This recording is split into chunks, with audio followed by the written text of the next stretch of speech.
Consagração. Mais que uma voz, consagração. Aí no final,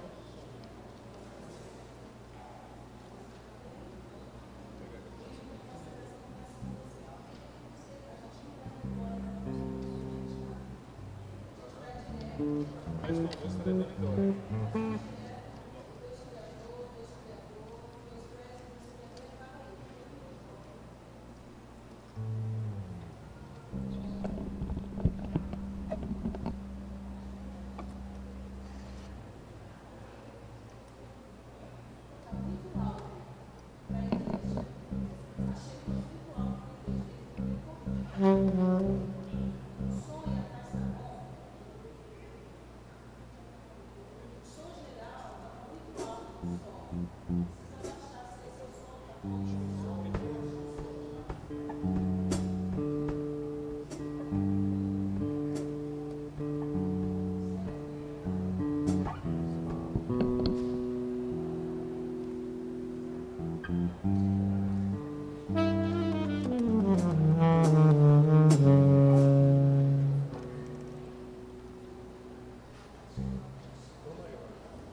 Boa noite, irmãos. Que Deus abençoe a vida de cada um de vocês. Que bom que você veio para o nosso culto dessa noite. Que bom que está conosco. E a nossa oração é que o Senhor fale aos nossos corações mais uma vez, agora no culto da noite. Tivemos um culto abençoador pela manhã e cremos que o Senhor mais uma vez vai falar aos nossos corações e que este seja um momento de comunhão com os irmãos e com o nosso Senhor. Sintam-se todos muito bem-vindos e sintam-se à vontade para louvar a Deus, para buscar ao Senhor e para receber aquilo que Ele separou para você nessa noite. Nós não temos comunicações, então vamos seguir com o nosso prelúdio, e ao som dos instrumentos eu convido você a curvar sua cabeça e orar ao Senhor, intercedendo pelo culto dessa noite.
Graça e paz, irmãos.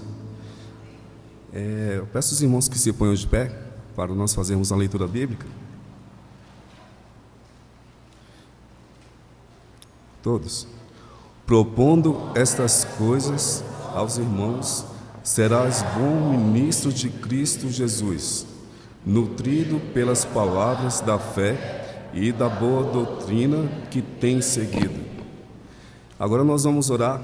Eu queria que os irmãos permanecessem de pé, porque logo em seguida nós vamos louvar a Deus, e que o irmão pudesse interceder por aquele parente ou familiar que você deseja que esteja aos pés de Cristo, que se converta esse ano, aquele que você ora tanto, que você coloca na mão de Deus, e que Deus possa nos usar esse ano e fazer grandes coisas no nosso meio. Também por aquelas pessoas que estão viajando, que Deus possa trazê-las de volta ao nosso convívio. Vamos orar? Senhor Deus Pai Todo-Poderoso, nós te agradecemos, Senhor, por este começo de ano, Pai. E nós te colocamos, Senhor, no centro de nossas vidas, Senhor, a fim de que nós possamos ser bem-sucedidos, ó Pai. E mais do que isso, o Seu nome seja glorificado, Senhor, através de nossas vidas, Senhor. Ó Pai, que o Senhor possa, Pai, estar abençoando, meu Deus, a cada membro aqui presente, aqueles que estão viajando, Senhor, também. Que o Senhor possa estar protegendo os Teus filhos, ó Senhor, com Teu cuidado, com Teu amor, Senhor, como o Senhor tem feito, Senhor, a cada segundo por nós, Senhor, sem nós merecermos. Nós te louvamos, Senhor, nós te engrandecemos. Que também o Senhor possa, Senhor, estar guardando o Teu servo, o pastor Washington, Senhor, que ele possa descansar e voltar renovado para a Tua obra, Pai. Meu Deus, abençoa cada ministro dessa igreja, Senhor, abençoa os músicos, abençoa cada membro, Senhor, aqueles que trabalham nos bastidores, que o Senhor possa estar com eles, Senhor. O Senhor possa estar abençoando os professores EBD, e que cada dia mais, Senhor, nós, como Teus filhos, Senhor, nós possamos aprender a Tua palavra e principalmente praticá-la, Senhor. Abençoa-nos, Senhor, com teu poder, com seu amor neste momento. Conforme a tua graça, Senhor, que é imensurável. Assim nós te pedimos em nome de Jesus. Amém, Senhor.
Eu peço que você que nos visita permaneça de pé por mais um instante para que possamos conhecê-lo.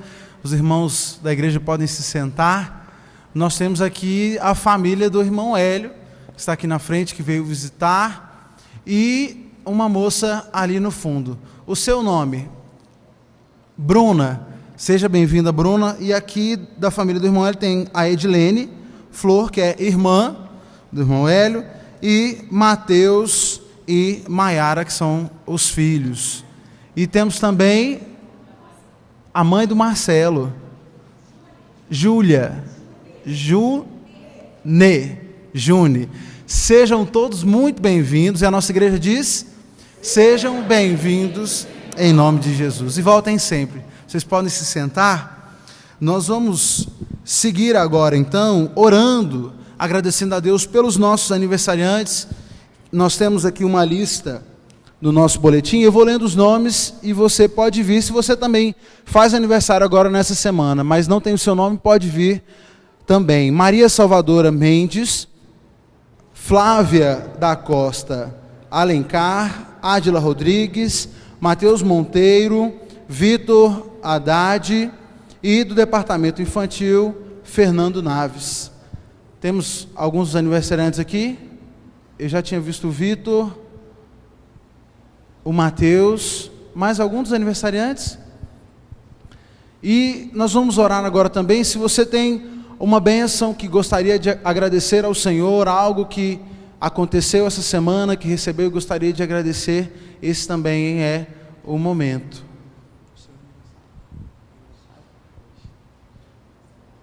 Ah, tá. Hoje é o da Salvador. A festa, a gente saindo daqui, já tem festa garantida. Mas alguém gostaria de vir para cá? Nós vamos orar, então. Convido a igreja que se coloque de pé. Nós vamos orar, então, agradecendo ao Senhor pela vida dos nossos irmãos que completam, então, mais um ano de vida. Oremos.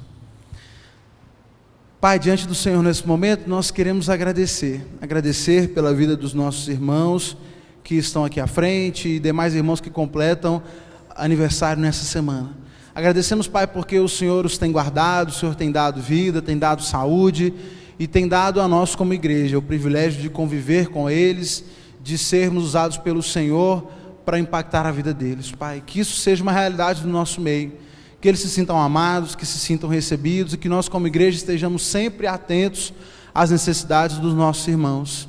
E que esse momento em que eles se alegram por completar mais um ano de vida seja também um momento de alegria para a tua igreja. Pai, nós agradecemos ao Senhor por todas as bênçãos que nos tem concedido, tantas bênçãos que nós nem saberíamos contar, Pai. Tudo o Senhor cuida nas nossas vidas. E agradecemos ao Senhor por isso, pelo cuidado que tem com cada um de nós. É no nome de Jesus que nós oramos. Amém. Amém. Os irmãos podem se sentar. Nós daremos sequência ao nosso culto com a participação musical da Nayara.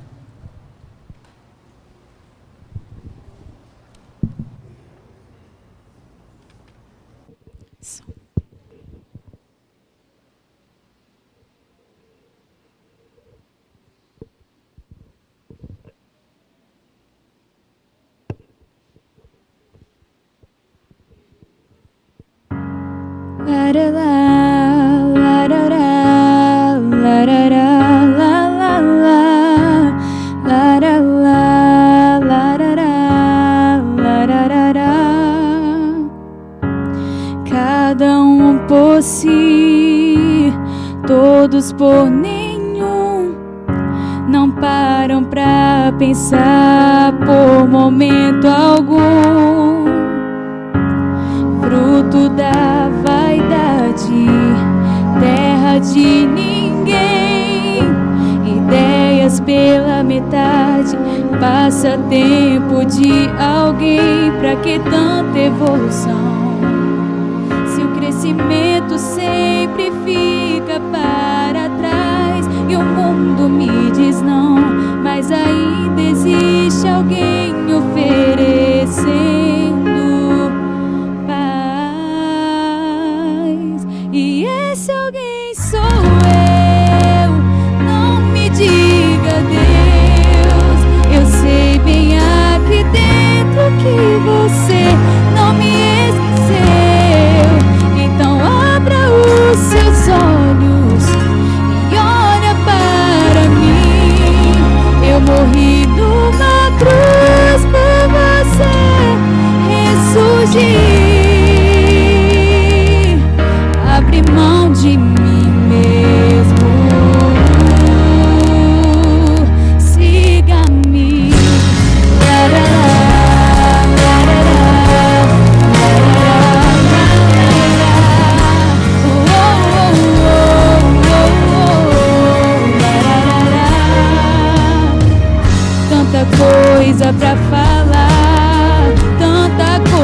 força pra mudar. Não quero querer, nem quero ter, só quero ser o teu querer. Quero te servir, vem me conduzir em meio ao meu deserto. Vem como nuvem me guiar, nem preciso mais saber pra onde vou, quanto tempo ainda falta pra chegar. Pois eu sei de alguém que encontrou seu lugar. E esse alguém sou eu, não direi adeus. Eu sei bem aqui dentro que o Senhor não me esqueceu. Então abra os meus olhos pra que eu possa ver. Quero ver teu amor refletido em mim. Eu abro mão de mim mesmo.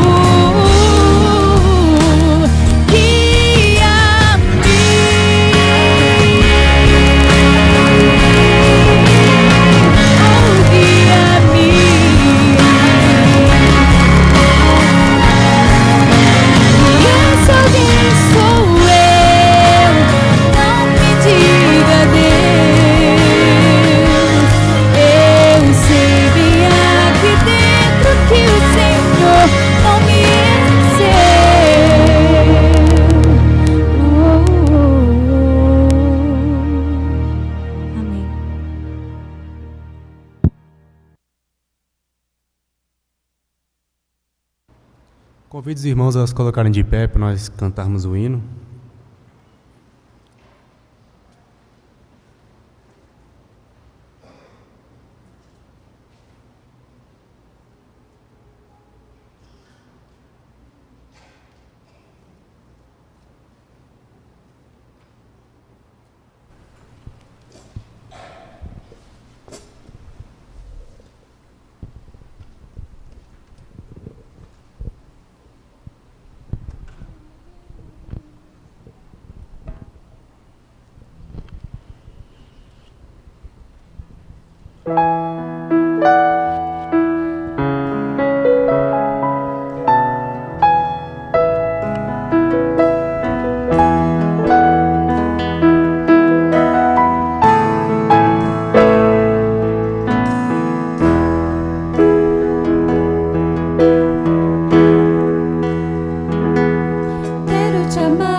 Ainda em pé, irmãos, façamos a leitura que está no nosso boletim.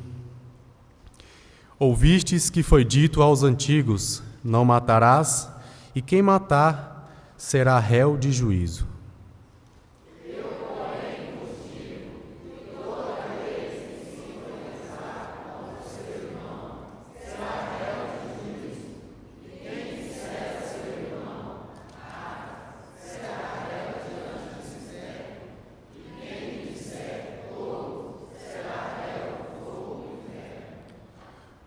Portanto, se tiveres apresentado a tua oferta no altar, e aí te lembrares de que teu irmão tem alguma coisa contra ti, deixa ali diante do altar a tua oferta e vai conciliar-te primeiro com teu irmão, e depois vem apresentar a tua oferta. Os irmãos podem se assentar e a Nayara Farias tem mais uma mensagem.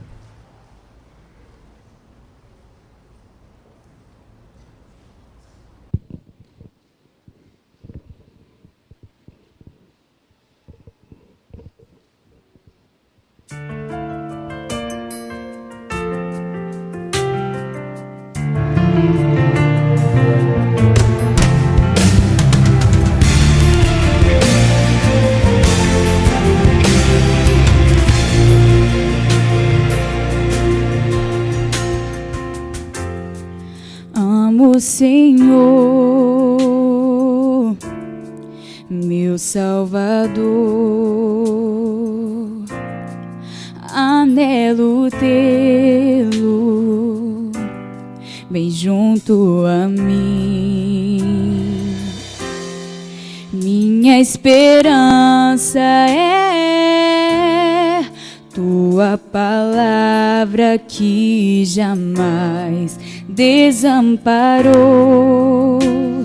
aquele que busca sua face e quer viver para ti, pensar só em ti, romper com as barreiras do mundo aqui, voar com o Pai nas asas da fé e ser revestido de glória e poder. Amo o Senhor,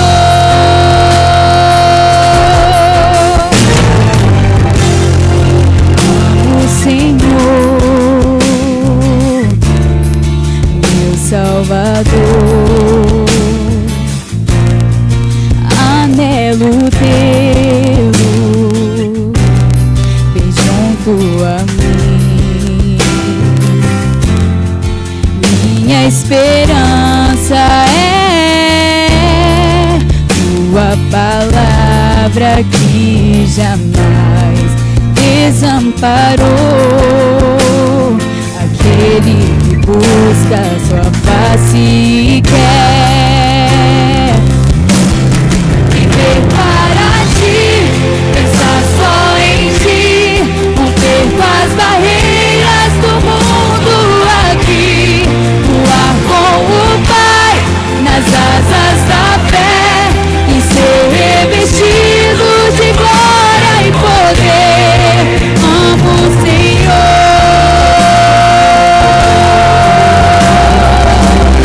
eu te amo, meu Senhor, eu te amo, eu te amo. Viver para ti, pensar só em ti, romper com as barreiras do mundo aqui, voar com o Pai nas asas da fé e ser revestido de glória e poder. Amo o Senhor,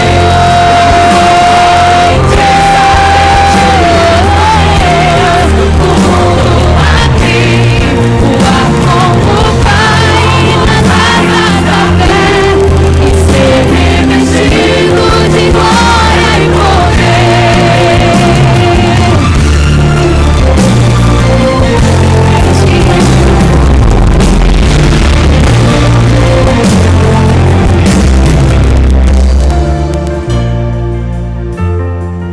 Amo o Senhor.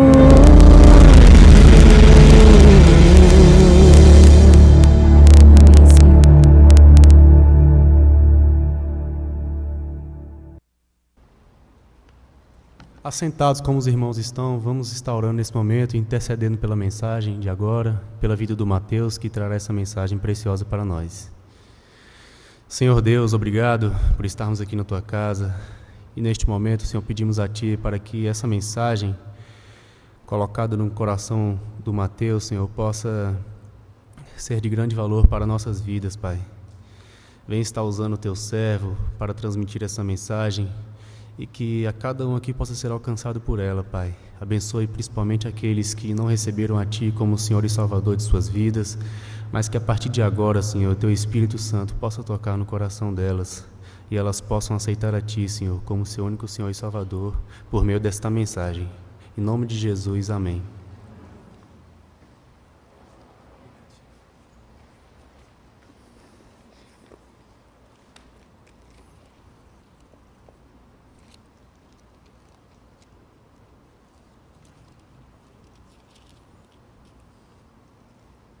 Boa noite, irmãos. Nós vamos continuar a reflexão desta manhã. E para aqueles irmãos que não estiveram aqui pela manhã, vou fazer um breve resumo do que nós vimos para que você não fique perdido e entenda a sequência que nós queremos dar. Nós estamos então nesse mês de janeiro trabalhando a temática valorizando a juventude. Nós propusemos que esse mês fosse um mês de reflexão sobre a valorização dos nossos jovens, adolescentes, e queremos pensar ao longo de todo o mês sobre como essa valorização pode se dar, quais são os critérios necessários para que essa valorização aconteça. E hoje pela manhã nós conversamos sobre 2 pontos principais que tiramos do texto de 1ª carta de Paulo ao Timóteo, capítulo 4, versículo 12. E eu acho que nós temos na tela o versículo. Nós vamos ler, então, todos juntos, como está na nossa tela. Podemos ler juntos? Ninguém despreze a tua mocidade, mas sê exemplo para os fiéis na palavra, no procedimento, no amor, na fé e na pureza. Hoje pela manhã nós vimos então esse trecho que foi escrito por Paulo a Timóteo. Timóteo era um jovem pastor de uma igreja e, por ser jovem, Timóteo enfrentava algumas dificuldades com relação à sua idade. Algumas pessoas tinham certa resistência com ele porque o achavam novo demais para o trabalho que ele desempenhava.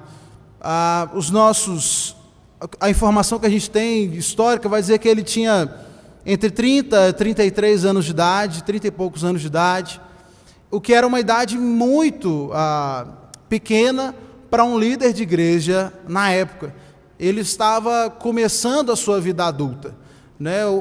O adulto era considerado a partir dos 30 anos, né? Um adulto pleno, e ele era então um jovem adulto ainda, não tinha aos olhos das pessoas grande experiência, e por isso ele enfrentou alguma resistência. E Paulo escreve então na sua carta, entre outras coisas, ele diz: olha, não deixe que ninguém te despreze, Timóteo, pelo fato de você ser jovem, mas antes seja padrão, seja exemplo dos fiéis, seja exemplo na palavra, no trato, na fé, no amor, na pureza.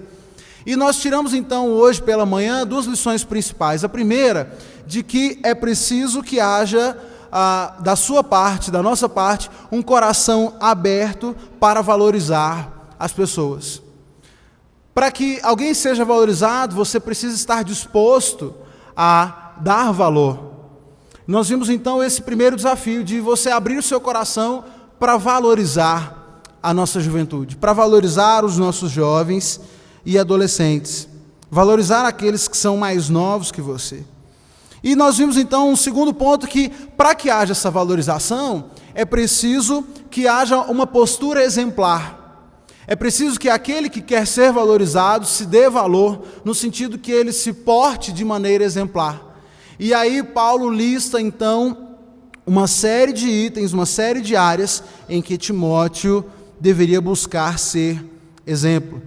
E ao longo desse mês então, nós vamos nos debruçar por cada uma dessas áreas, e vamos começar agora, nessa noite, refletindo sobre a fala e sobre o trato. Eu quero ler antes esse mesmo versículo em algumas versões diferentes. Na versão Almeida Corrigida, Revisada e Fiel, o texto diz o seguinte: ninguém despreze a tua mocidade, mas ser o exemplo dos fiéis na palavra, no trato, no amor, no espírito, na fé e na pureza. Na NVI, o texto diz assim: ninguém o despreze pelo fato de você ser jovem, mas seja um exemplo para os fiéis na palavra, no procedimento, no amor, na fé e na pureza. Na Nova Tradução da Linguagem de hoje, o texto diz: não deixe que ninguém o despreze por você ser jovem, mas para os que creem, sejam um exemplo na maneira de falar, na maneira de agir, no amor, na fé e na pureza. Na nossa vida cristã, muitas vezes nós ignoramos ou nos recusamos a dar o devido valor para os nossos relacionamentos interpessoais.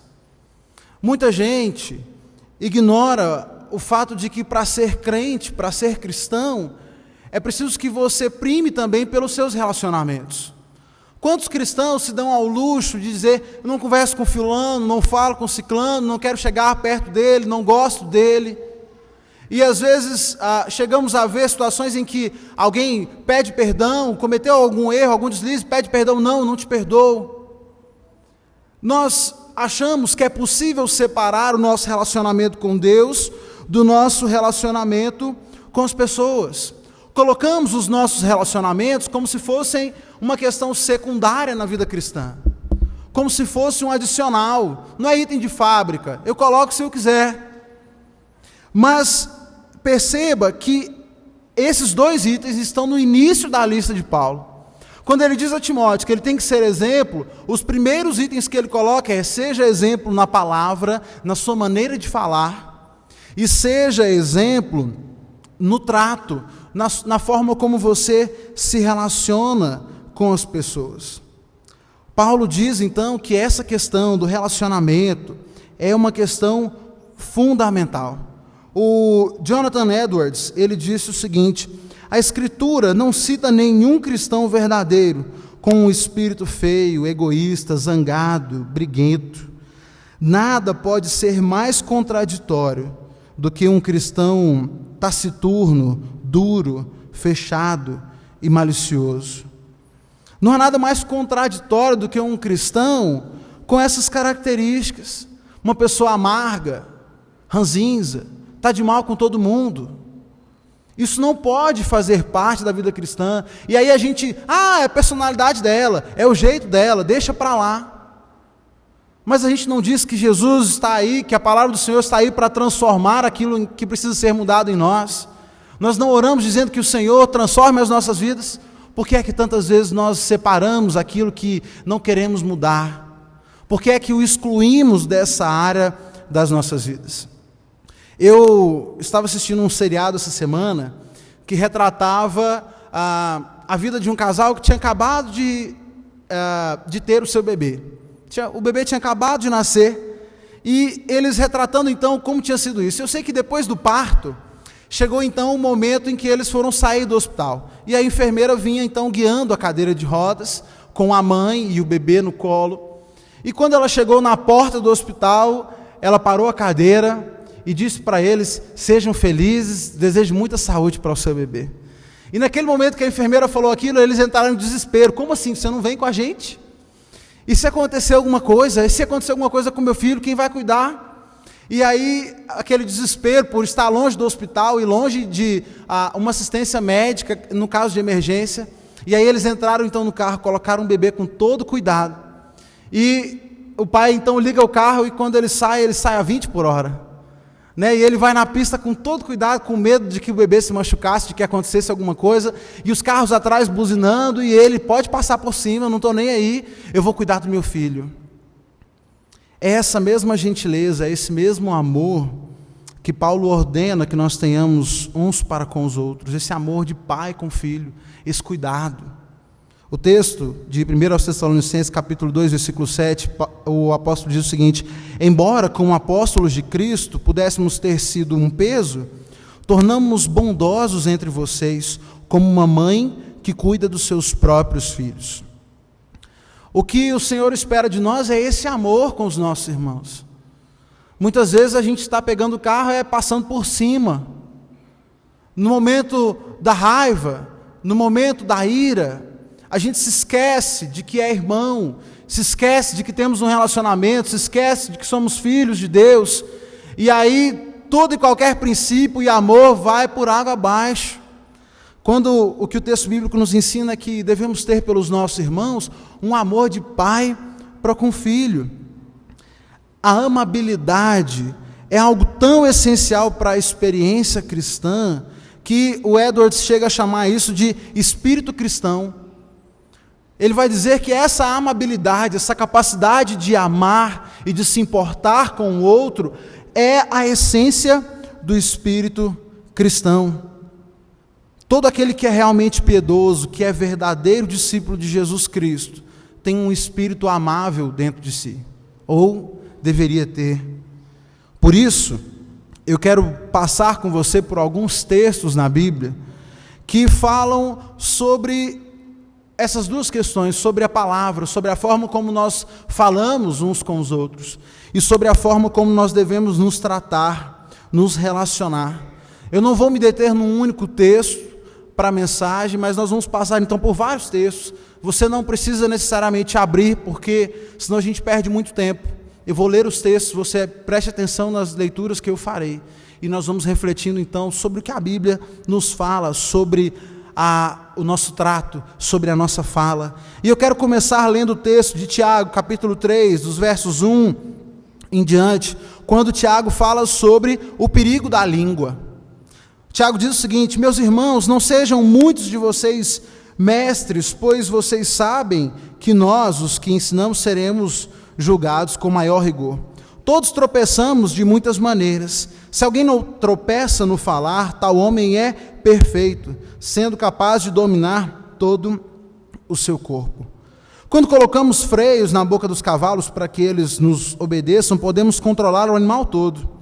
Tomem também como exemplo os navios, embora sejam tão grandes e impelidos por fortes ventos, são dirigidos por um leme muito pequeno, conforme a vontade do piloto.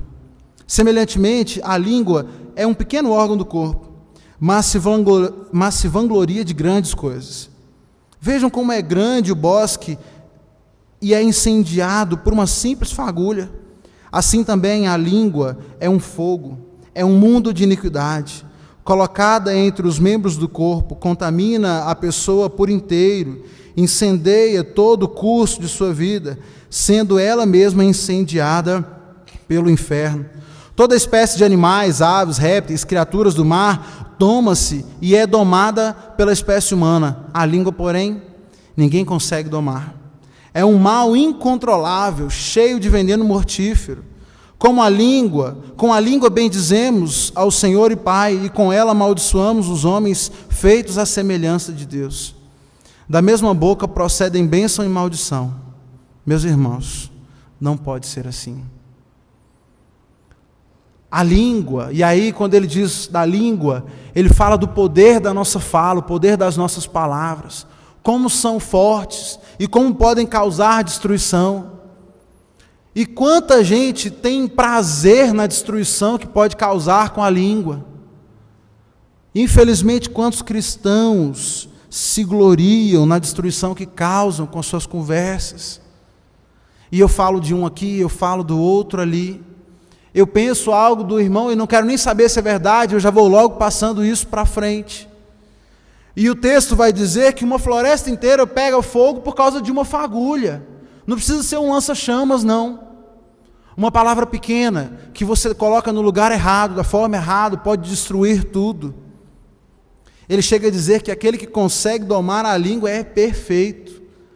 Olha que dificuldade. E aí ele vai nos alertar como é que nós usamos a mesma boca, a mesma língua, para bendizer ao Senhor e para falar mal do nosso irmão. Como é que você usa a sua boca para dizer que ama ao Senhor, para dizer que Ele é tudo na sua vida, e sai do culto para conversar, fofoquinha com irmãos ali no canto da igreja e falar mal de alguém? Como é que a gente trabalha dessa forma? O autor vai dizer que isso não pode acontecer.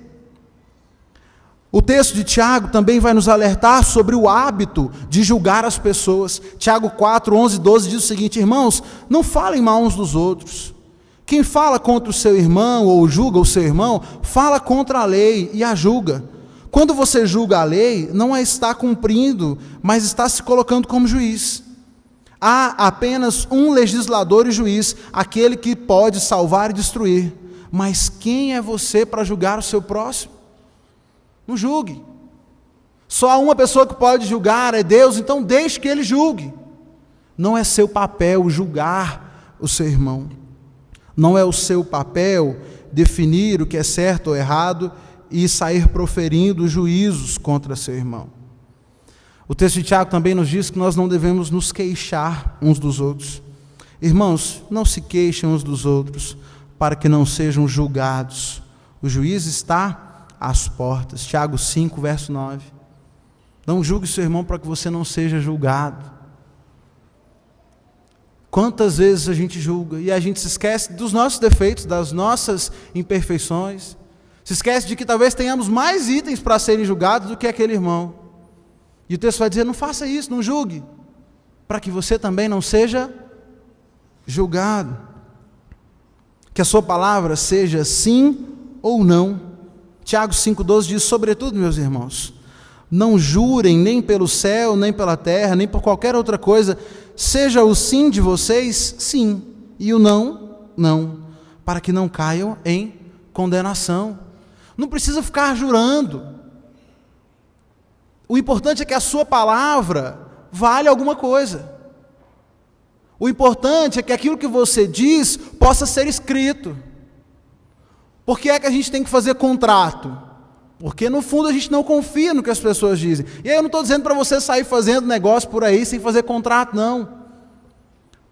Mas o que o texto vai dizer é o seguinte: olha, não seria necessário que você tivesse que jurar pelas coisas que você fala. O ideal é que as pessoas olhem para você e percebam: não, se ele falou que é porque é mesmo. Porque o sim dele é sim, pronto, acabou. E o não é não. Mas às vezes a gente fica com medo de dizer, com medo de falar. A gente não quer fazer alguma coisa, vou sim. Se estiver faltando uma hora eu mando a mensagem, dou uma ligadinha, falo que não pude, pintou um imprevisto. Por que não disse não logo do começo? Para que dizer sim? A sua resposta não pode ser para agradar, tem que ser uma resposta verdadeira. Se é sim, diga que sim, e honre a sua palavra. Se é não, diga que não, e também honre aquilo que você diz. Arque com as consequências da sua palavra. O texto de Provérbios, capítulo 15, verso 1 e 2, vai nos dizer que a nossa resposta precisa ser calma. Ele vai dizer que a resposta branda desvia o furor, mas que a palavra dura suscita a ira. Quando a gente escuta uma palavra dura, quando a gente é afrontado, qual é a nossa vontade? De gritar mais alto, né? Eu quero ser aquele que fala por último, aquele que tem a última palavra, e de preferência mais alta e mais ofensiva. Mas o texto vai dizer: não faça isso, porque quando você responde com calma, quando a sua palavra é branda, você desvia da ira, e muitas vezes você acaba com um problema logo de começo. Percebe como o Senhor está preocupado na forma como você se relaciona? Como Ele está preocupado com a forma como você trata as pessoas, a forma como você se dirige a elas.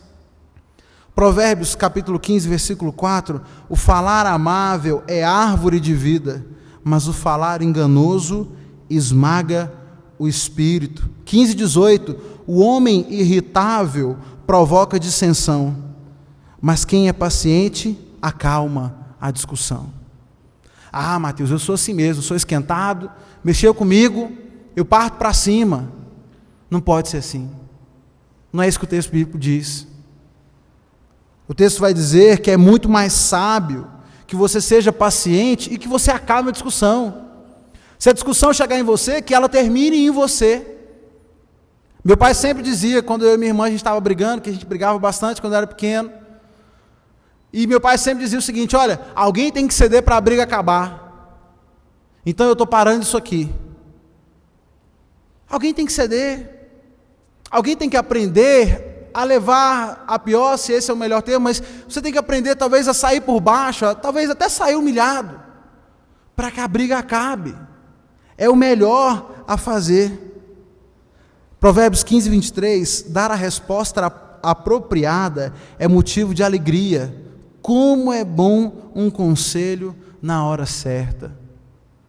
Como é bom você receber uma palavra apropriada, uma palavra certa, no momento certo. Tem aquela hora que você sabe que não devia dizer, mas você abre a boca. Quantas vezes a gente já faz isso? Você sabe que não devia falar. Você sabe que não era a melhor coisa a dizer, nem o momento certo. Mas quantas vezes a gente insiste, não tomando conta, não mensurando o estrago que a gente vai causar. Provérbios 15, 26, o Senhor detesta pensamentos maus, mas se agrada de palavras sem maldade. O Senhor está preocupado com as coisas que você diz. E Ele não se agrada das nossas palavras maldosas. Ele não se agrada daquilo que você diz só para dar uma cutucada no irmão, só para apontar um erro. Ele fica feliz quando nós dizemos palavras boas, palavras sem maldade. E por aí vai, tem tanta coisa falando sobre a nossa fala. Provérbios 25, de 11 a 15, o texto diz: a palavra proferida no tempo certo é como frutas de ouro incrustadas numa escultura de prata. Como brinco de ouro e enfeite de ouro fino é a repreensão dada com sabedoria a quem se dispõe a ouvir. Como o frescor da neve na época da colheita é o mensageiro de confiança para aqueles que o enviam. Ele revigora o ânimo de seus senhores. Como nuvens e ventos sem chuva é aquele que se gaba de presentes que não deu. Com muita paciência pode-se convencer a autoridade, e a língua branda quebra até ossos. Como é bom, como é precioso quando você diz uma palavra agradável, uma palavra que produz a edificação, que traz o bem. O texto vai dizer que ele é como se fosse uma estátua de prata incrustada de pedras preciosas. Que coisa mais linda! E tudo isso nós podemos produzir com as nossas palavras, com palavras medidas, sábias. Provérbios 12, 16, eu achei esse versículo sensacional. O insensato revela de imediato o seu aborrecimento, mas o homem prudente ignora o insulto. Esse negócio de você explodir logo na hora, né, você já manifestar de pronto a sua insatisfação, isso é insensatez, isso é falta de sabedoria. O homem sábio, talvez a gente diria hoje no popular, engole o sapo, né? Ele engole aquela ofensa, ele deixa passar, ele não é aquela pessoa que joga logo de frente, no mesmo momento, a sua insatisfação. Quantas vezes nós precisamos aprender e colocar mais isso em prática, aprender a ouvir os insultos e guardar, deixar passar, não levar para o coração. O texto de Provérbios 12, 18, há palavras que ferem como espada, mas a língua dos sábios traz a cura. Queridos, se as suas palavras têm trazido só destruição, sangue, carnificina, é preciso corrigir, porque a palavra do sábio, a língua do sábio, ela traz cura e não ferida, ela traz bem-estar e não destruição. Provérbios 12, 19, os lábios que dizem a verdade permanecem para sempre, mas a língua mentirosa dura apenas um instante. Na Bíblia não está escrito que mentira tem perna curta, mas eu acho que é alguma coisa parecida com isso, né? A língua mentirosa dura apenas um instante. A mentira não vai permanecer. A mentira não vai permanecer. Por isso o Senhor valoriza aqueles que falam a verdade. A Bíblia também diz isso, lá em Provérbios 12, 22, que o Senhor valoriza aquele que diz a verdade. E quantas pessoas se acostumaram a mentir? Gente, tem gente que mente e está tão acostumado a mentir que ele até acredita nas mentiras que fala. Inventa uma coisa atrás da outra. E ele quase coloca na cabeça que aquilo é verdade mesmo. Mas o Senhor valoriza aqueles que dizem a verdade, aqueles que são sinceros. E o último texto que eu quero mencionar sobre a questão da fala, Colossenses 4, 6. O seu falar seja sempre agradável e temperado com sal, para que saibam como responder a cada um. Que a sua palavra seja agradável, que ela seja temperada com sal, que ela tenha um tempero gostoso, bem feito, para que você possa saber como responder a cada um. E aí lá no texto de Tiago 1, 26, o autor chega a dizer o seguinte: olha, se você se considera religioso, mas não consegue refrear a sua língua, você se engana. A sua religião não tem valor algum. É isso que o texto diz. Tiago 1, 26. Se você se acha religioso, mas você não consegue refrear a sua língua, sua religião não vale de nada. Percebe a seriedade daquilo que sai da sua boca? Percebe por que é que Paulo diz a Timóteo, no primeiro lugar: Timóteo, cuida da tua fala. Cuida da forma como você se dirige às pessoas, o que você fala com elas e o que você fala delas. Porque se você quiser ser valorizado, você precisa ser exemplo na fala. A sua fala tem que ser exemplar. As pessoas têm que olhar para você e ver em você uma pessoa com a fala bem temperada, uma pessoa que não fala mal, uma pessoa que não julga, uma pessoa que tem uma palavra certa no tempo certo. E como é bom você conversar com alguém assim. Como é bom você ter amigos que agem dessa forma. Alguém que você pode procurar e que tem sempre a palavra certa. Alguém que você pode procurar e que você sabe que não vai te julgar, que não vai jogar a primeira pedra. Alguém que você sabe que não vai virar as costas para você, sorrindo, e vai falar mal de você para o outro. Esse tipo de coisa destrói a comunhão da igreja, destrói o convívio. É por isso que Tiago disse lá no texto dele, que a língua pode incendiar, pode causar destruição. E se você não cuida da língua, ela pode trazer destruição. Na igreja, na sua família, no seu ciclo de amizades. Ninguém gosta de estar perto de alguém que não consegue refrear a língua.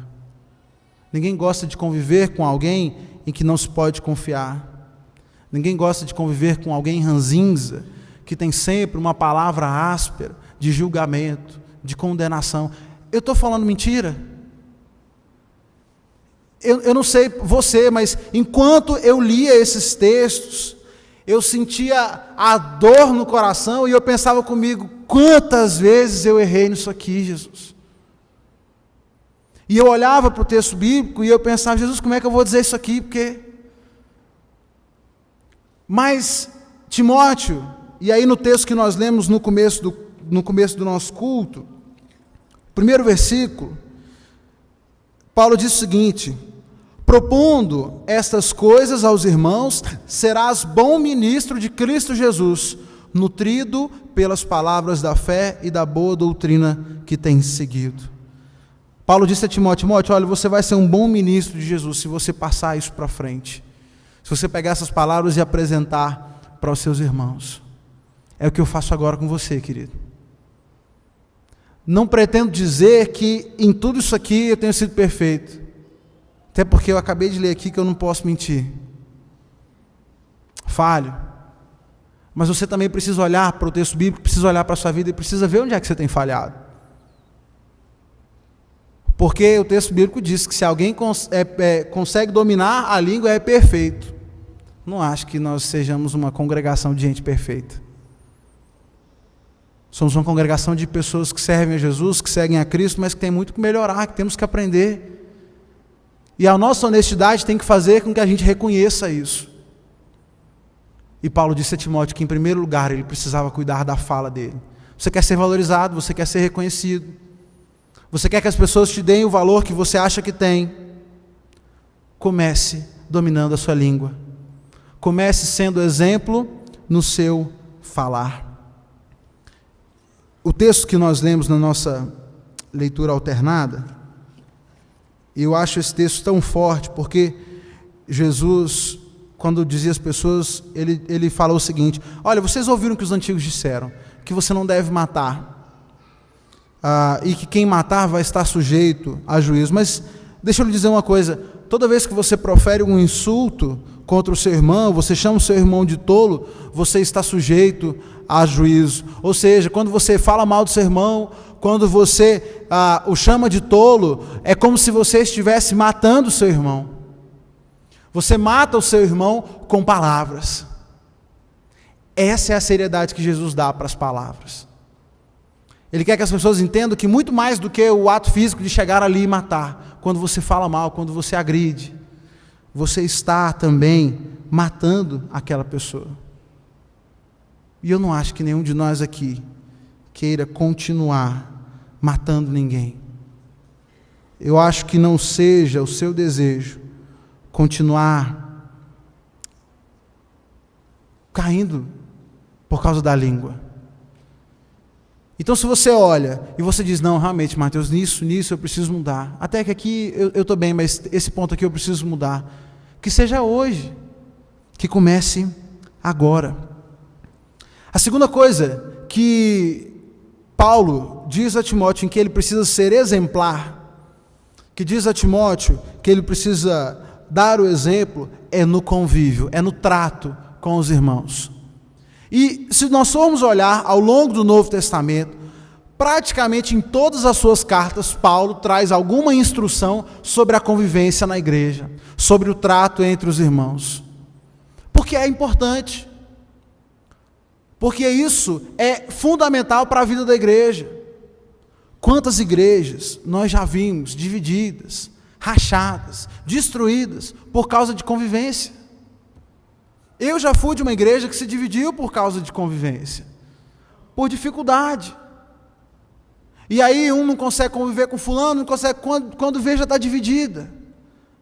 Mas não é porque a igreja estava grande, que não estava nem cabendo mais na igreja, que a gente falou: não, vamos dividir então, para a gente poder começar uma outra igreja. Não, é discórdia, é dissensão, é destruição.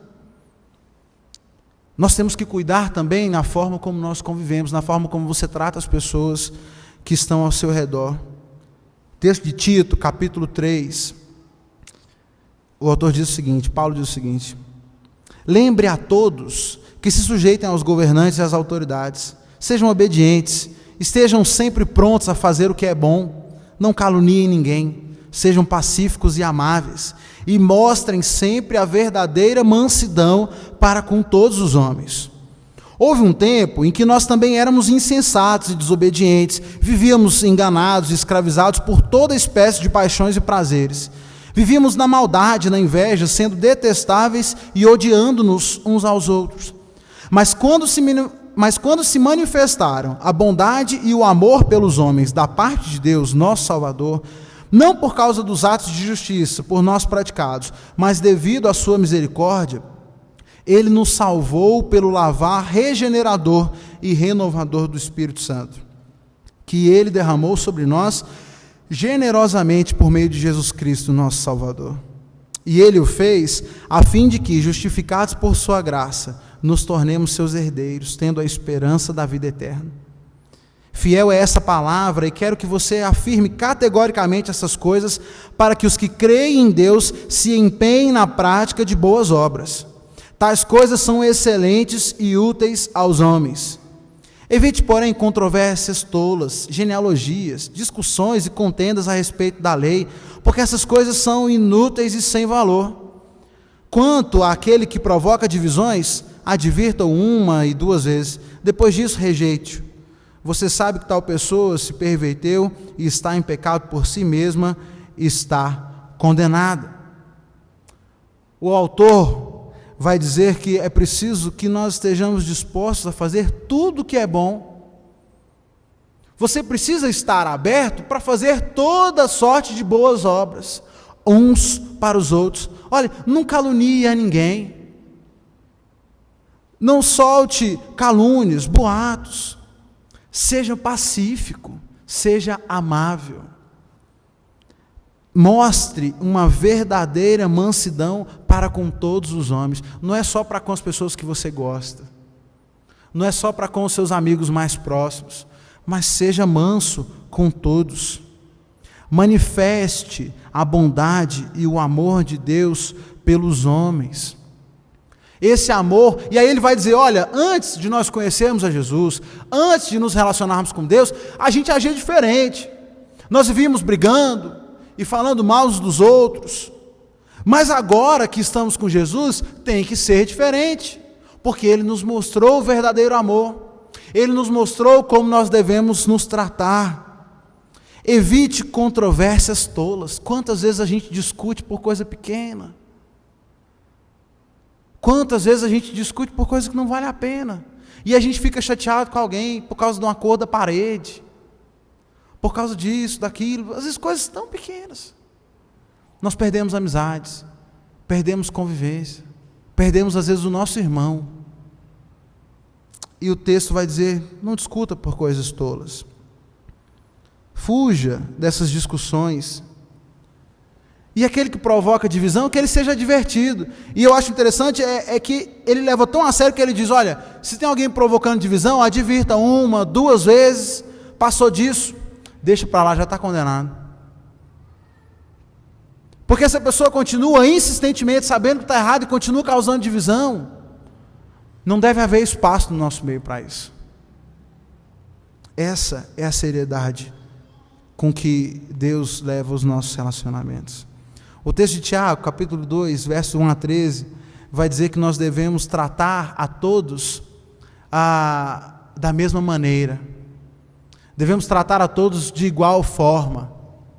Olha, se chegou alguém na sua igreja com um anel de ouro, com roupa fina, e você for lá com toda a pompa receber, olha, está aqui um lugar apropriado para o Senhor, senta aqui. E aí quando chegar aquele pobrezinho, que não tem tanta condição, aquele que está ali de pé no chão, e você disser para ele, pode ficar aqui, se quiser senta aqui no chão. Aí o autor diz, você não está fazendo discriminação? Você não acha que está fazendo isso errado? Não foi Deus quem escolheu os pobres para revelar o seu reino?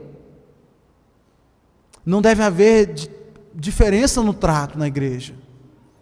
Eu não devo tratar diferente aquele que dá o dízimo de R$1.000 daquele que dá o dízimo de 5. Porque todos perante o Senhor são iguais. Nós devemos tratar a todos com igualdade. O texto vai dizer o seguinte, mas se tratarem os outros com favoritismo, estarão cometendo pecado e serão condenados pela lei como transgressores. Falem e ajam como quem vai ser julgado pela lei da liberdade, porque será exercido juízo sem misericórdia sobre quem não foi misericordioso. A misericórdia triunfa sobre o juízo. O texto vai dizer, olha, se você tem tratado as pessoas com diferença, se você tem tratado alguém inferior, porque ele tem menos posse, você vai ser tratado como um transgressor, porque isso é pecado. O texto de 1 Timóteo, ele vai dizer que nós devemos tratar os crentes, ele vai dizer a Timóteo o seguinte, olha, Timóteo, não repreenda asperamente ao homem idoso, exorte-o como se ele fosse seu pai, trate os jovens como irmãos, as mulheres idosas como mães, as moças como irmãs, com toda pureza. É família, Timóteo, é família.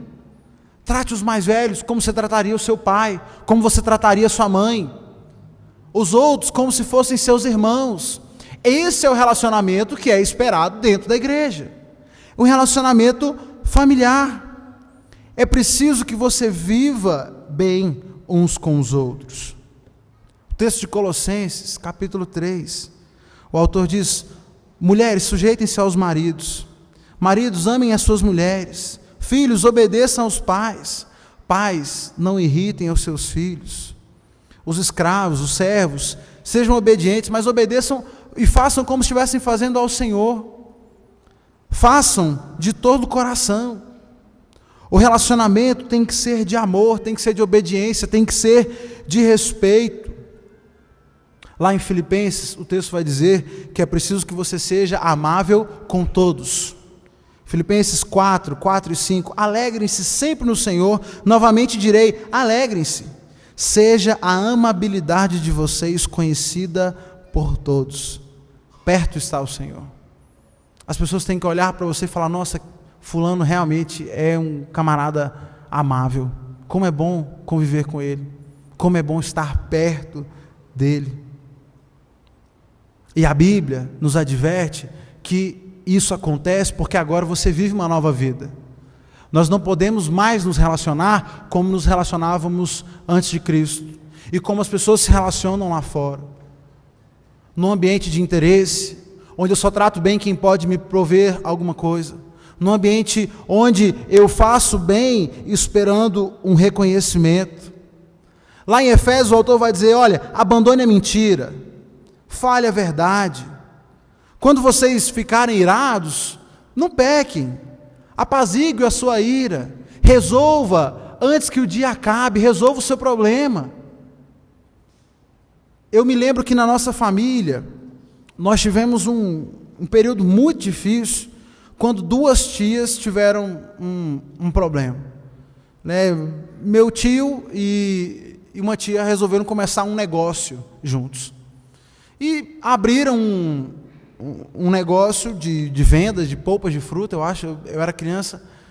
E eu sei que, por causa desse negócio, as minhas duas tias, então, começaram a conviver de forma mais intensa. Elas trabalhavam agora juntas. E o relacionamento não fluiu muito bem no negócio. E eu sei que elas brigaram por causa da loja, tiveram algum desentendimento, e por pelo menos uns 5 anos, a nossa família não pôde mais se reunir por causa da briga. Porque ninguém cedia. Porque ninguém queria fazer as pazes. Quando a gente fazia Natal, o Natal sempre foi na nossa família um momento de juntar todo mundo. Em que, onde quer que a gente estivesse, a gente saía e a gente se reunia. E era tão bom. E de repente a gente não podia mais reunir a família. A minha avó, para juntar os filhos, tinha que fazer 2 ceias de Natal. No dia 24, na noite do dia 24, ela convidava uma parte da família.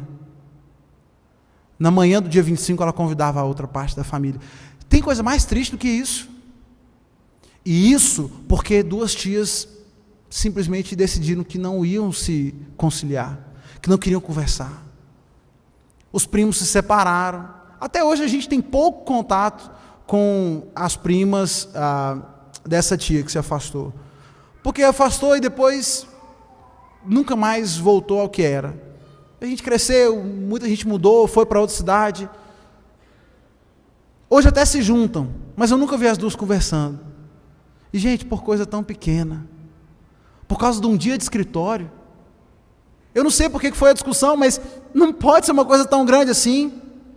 Porque preencheu uma nota fiscal errada, porque chegou atrasado, porque não foi no trabalho. Isso é motivo para a gente partir uma família. Será que na igreja tem sido diferente? Às vezes eu simplesmente me afasto, não quero conviver com fulano, porque ele não deixou eu tocar, porque ele isso, porque ele aquilo.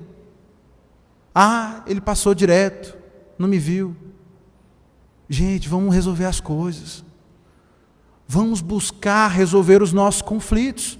O que o texto diz é: olha, está irado, você irou, tudo bem, mas não peque, resolva logo o problema. E é claro que em alguns momentos nós vamos nos exaltar, nós vamos nos chatear, mas o problema está quando você não se dispõe a resolver, porque isso destrói o convívio. O texto vai dizer: olha, aquele que furtava, não furte mais, pelo contrário, trabalhe e reparta. Se você estava acostumado a só receber, a só pegar tudo pronto e a pegar de alguém, não, se esforce, faça, reparta, ajudem uns aos outros. E aqui a gente podia virar a noite falando sobre isso. Porque cristianismo é convivência, cristianismo é corpo, cristianismo é unidade. E nós temos que ter em mente que todo egoísmo, toda ambição só produz mal, só produz destruição. E isso vem do nosso inimigo, isso vem de Satanás, não faz parte das nossas vidas. O texto bíblico diz: olha, não deem espaço ao diabo, resolvam seus problemas. Porque às vezes é nesses conflitos em que a gente dá espaço para ele atrapalhar a nossa vida com Deus. Mas Mateus, como é que eu vou simplesmente conseguir ser amável? Olha, eu diria que um bom começo é você lembrar do amor que Deus dispensou a você. Quando a gente pensa que é falho, quando você pensa nos erros que cometeu, nas faltas que você tem tido, e que continua fazendo todos os dias, e você se lembra que mesmo assim Deus te ama e que Ele não te descartou, é um bom começo para você saber por que é que você deve amar o seu irmão. Depois disso, você precisa mostrar um pouco de amor para você mesmo. Muitas vezes a gente fica se culpando pelos erros do passado, pelas coisas que fez, deixou de fazer, e se esquece desse amor de Deus que está ali sempre à nossa disposição. E aí quando você pensa no amor de Deus por você, e você consegue se amar, a gente consegue mostrar esse amor para as pessoas, a gente consegue ser mais amável, ser mais acolhedor e melhorar o nosso trato.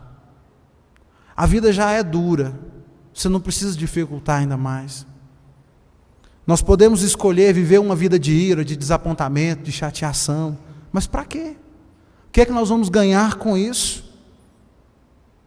Ninguém é perfeito, e tenha certeza de uma coisa: existe uma grande possibilidade de todas as pessoas que você conhece e convive te decepcionarem em alguma hora. Em alguma coisa elas vão pisar na bola, vão te decepcionar. Você vai fazer o que com isso? Vai passar o resto da vida amargurado? Vai carregar o peso da dor, da separação, da chateação, da ira, o resto da vida? Precisamos resolver os nossos problemas. É preciso que a gente tente ser mais amável. É muito melhor nos acalmarmos, resolvermos os nossos problemas, as nossas diferenças, para que possamos viver a alegria da vida em Cristo Jesus. Porque a nossa convivência também é um fator decisivo para a nossa intimidade com Deus. E eu queria quebrar um pouco o roteiro. A gente podia cantar de novo, Corpo e Família? Eu quero te convidar a ficar de pé. E diante de tudo que você ouviu, diante de todos os textos que a gente leu, que nós passeamos, eu espero que tenha ficado claro para você o que foi meu objetivo aqui. Porque eu podia ter escolhido só um texto e a gente podia ter conversado só sobre uma passagem, mas eu achei que era tão intenso, e quando eu comecei a pesquisar, eu vi tantos textos e tantas referências, que eu achei que seria mais proveitoso para a gente perceber como o texto bíblico realmente está interessado em que a gente se ligue nisso, e de que a gente assuma uma postura diferente. Seja exemplo na sua fala, seja exemplo no seu trato. A nossa convivência depende disso. E o reconhecimento que nós tanto esperamos e queremos depende disso. Nós vamos cantar esse cântico agora. Recebi um novo coração do Pai, um coração regenerado, um coração transformado, um coração que é inspirado por Jesus, e foi isso que o texto bíblico disse lá atrás. Olha, antigamente vocês viviam assim, viviam tendo problemas uns com os outros, mas agora com Jesus é diferente, porque agora nós somos um corpo, é preciso que nós estejamos ligados, é preciso que nós estejamos bem ajustados, e é isso que nós vamos cantar agora. Eu quero convidar você a, sem nenhuma hipocrisia, né? Só porque o Mateus está dizendo não, mas a gente pode dar as mãos? Sei que tem muita gente que fica assim, não, mas não gosto quando o pregador diz para a gente dar a mão, porque eu nem conheço a pessoa que está do meu lado. Mais um motivo. Porque Porque essa convivência é o que Jesus espera de nós. Nós vamos cantar juntos. Cante de coração. Cante para a pessoa que está do seu lado. Vamos lá, vamos cantar.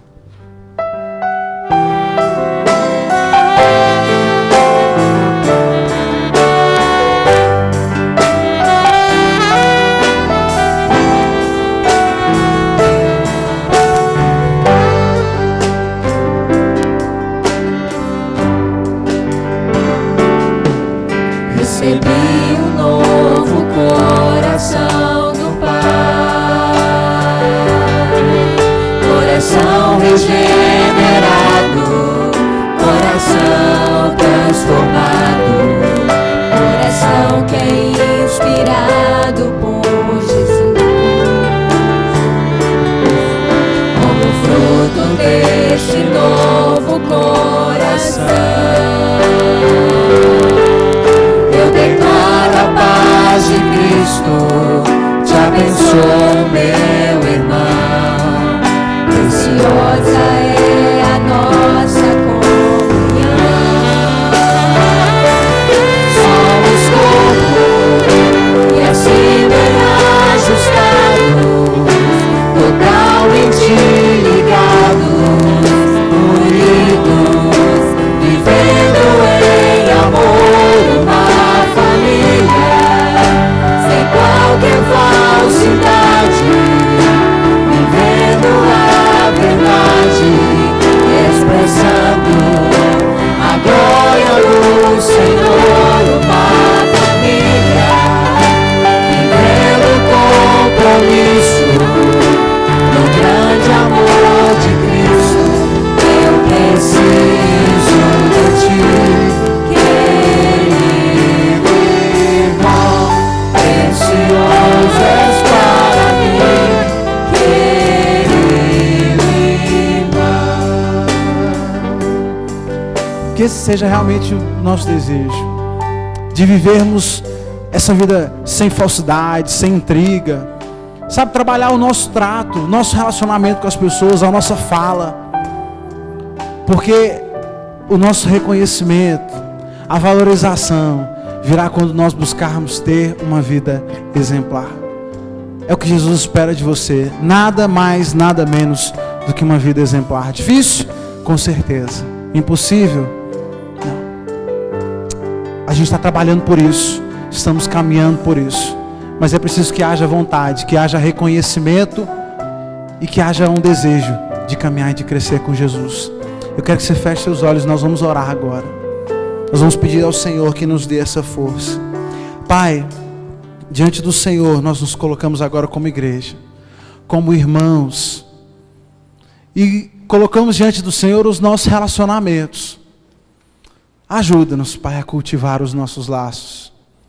Ajuda-nos a sermos pessoas autênticas, que nós vivamos sem intrigas, sem falsidade, que vivamos a verdade do Senhor. Ó Jesus, que nós estejamos dispostos a viver uma vida exemplar na fala, que nós tenhamos a consciência do poder das nossas palavras e estejamos cada dia trabalhando para mudar aquilo que nós dizemos de errado. Que não haja fofoca, que não haja intriga, que não haja julgamento, que a nossa palavra seja sempre agradável, no tempo certo, que possa ser preciosa, assim como o texto de Provérbios nos diz, como aquela tão bela estátua. Que sejam as nossas palavras medidas, cuidadosas, palavras de carinho, palavras de amor para com os nossos irmãos. Que o nosso trato também seja exemplar, que nós estejamos preocupados na forma como cuidamos e tratamos uns dos outros, que sejamos reconhecidos pelo amor, pela convivência fraternal, pelo empenho em fazer o bem aos nossos irmãos. Pai, nós sabemos que somos pequenos, que somos frágeis, que somos falhos, e por tantas vezes nós temos falhado nisso. Mas pedimos perdão, Pai, pelas falhas do passado, e pedimos força para que o futuro seja diferente, a começar de agora. Que o nosso relacionamento seja exemplar, e que seja focado no Senhor Jesus, que é o nosso mestre, o nosso alvo. É a oração que nós fazemos, agradecidos por tudo que o Senhor tem feito, no nome de Jesus, o nosso Salvador. Amém. Amém. Querido, você pode se sentar. Nós estamos então encerrando o nosso culto dessa noite. E o desejo do meu coração é que o Senhor tenha falado com você, assim como Ele falou comigo, enquanto lia os textos, enquanto me preparava. Que a palavra do Senhor realmente nos incomode e nos faça buscar uma vida exemplar. Nós ainda temos um longo mês pela frente, de muita reflexão, de muito desafio. E que seja um mês de aprendizado para você. Nós teremos na quarta-feira o nosso culto de oração, como de costume. Se você não leu a pastoral, eu queria que você lesse. Na pastoral, eu coloquei um convite especial para você, falando sobre o nosso culto de quarta, sobre o que a gente tem trabalhado, o que a gente quer trabalhar no mês de janeiro. Então não deixe de ler e não deixe de vir ao nosso culto de oração na quarta-feira, às 20 horas. A todos uma boa noite, que todos voltem para suas casas, guardados, protegidos pelo Senhor, uma semana abençoada, uma semana de vitórias em Jesus. Curva sua cabeça, vamos orar, encerrando o culto dessa noite. Pai, obrigado pelo culto que aqui prestamos a Ti.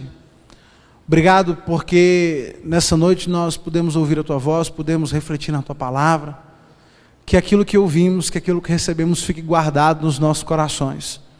E mais do que isso, Pai, que coloquemos em prática nas nossas vidas. Nós pedimos que o Senhor nos leve em segurança para casa, guarda-nos durante essa semana, e que nós possamos, Pai, cada vez mais ter um compromisso sério, firmado com o Senhor. Abençoa-nos. É a oração que nós fazemos, agradecidos por tudo, no nome de Jesus. Amém. Nós vamos então ouvir o nosso poslúdio, e ao som do poslúdio, curve sua cabeça, faça uma oração silenciosa, e com essa oração silenciosa, então, nós estamos encerrados. A todos, uma boa noite, e até o culto de quarta-feira.